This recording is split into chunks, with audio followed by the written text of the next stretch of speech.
dementia researcher with a blog and a rating. Hi, my name is Kamar and I'm a researcher at the University of Glasgow. In my future blogs, I'm going to be sharing my experiences of working in the dementia research field across various different roles, as well as giving you an insight into my research area and the day-to-day life of laboratory work. But in my first blog, I will be giving you an insight into my background and how I went from an aspiring psychologist to now working as a neuroscientist. I'm originally from a town called Darlington in the northeast of England, which has given me a unique accent that is a mix of North Yorkshire, Teesside, Durham and Geordie. After becoming really interested in psychology at sixth form, I was set on becoming a clinical psychologist, so I went to Durham University to study applied psychology. I quickly found that my favourite aspects of my degree were research methods, statistics and neuropsychology, so with the help of a scholarship, I stayed at Durham an extra year to study for a master's degree in cognitive neuroscience.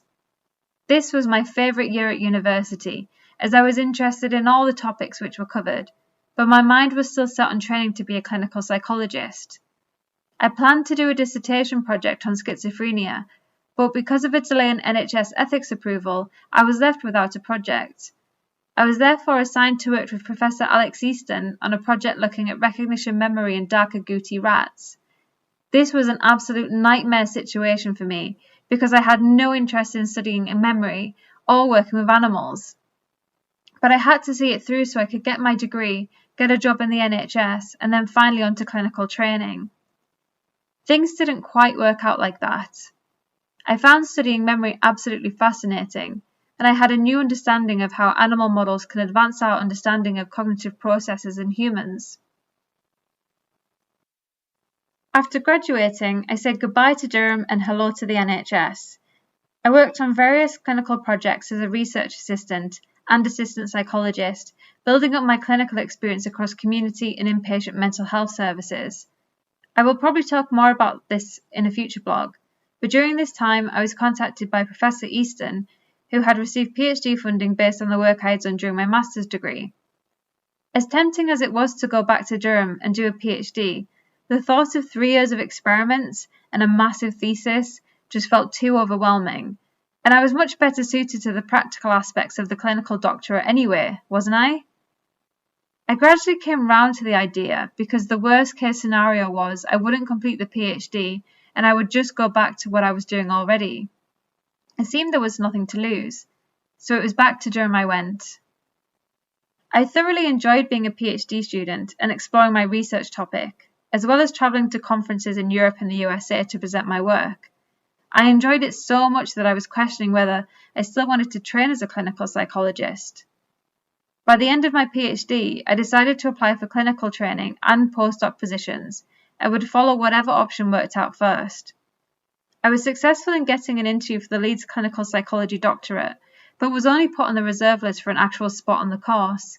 However, I was offered a postdoc position at the University of Sheffield, which seemed like a natural progression for my PhD work, so it felt like the decision was essentially made for me.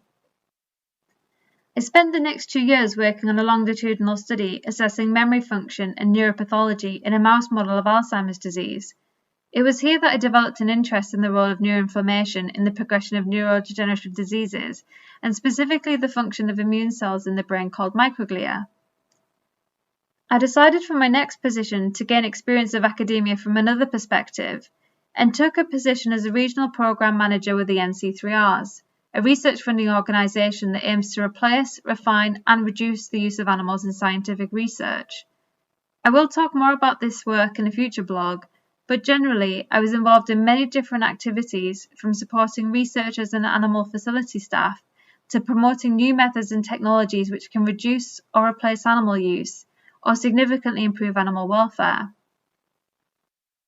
I truly enjoyed working at the NC3Rs, and as someone who has used animals in their research, I can appreciate how valuable they are as an organisation in promoting the highest standards of animal welfare and alternatives where possible. I think it would have been the perfect job for me, but I was travelling a lot and couldn't sustain it long term. So after 2 years, I decided to return to research. I took a position at Newcastle University assessing microglial function in post-stroke dementia. This was my first project working on human post-mortem brain tissue without any animal work. So although this shift was quite daunting, I was excited to be able to study my favourite cell type and further develop my neuropathology skills. Unfortunately, I only had a short 16-month contract, but my experience in this position led me to where I am now in Glasgow, again using human post-mortem brain tissue to look at microglial function, but this time to investigate how neuroinflammation following traumatic brain injury may contribute to the progression of dementia. So I think that gives a broad overview of my journey from an aspiring psychologist to neuroscientist, and shows how even if you have a clearly defined plan like I did, it is important to be flexible and keep an open mind, because new interests may develop along the way. In my future blogs, I plan to go into some of my experiences in more detail, as well as give you a more in-depth insight into my research area.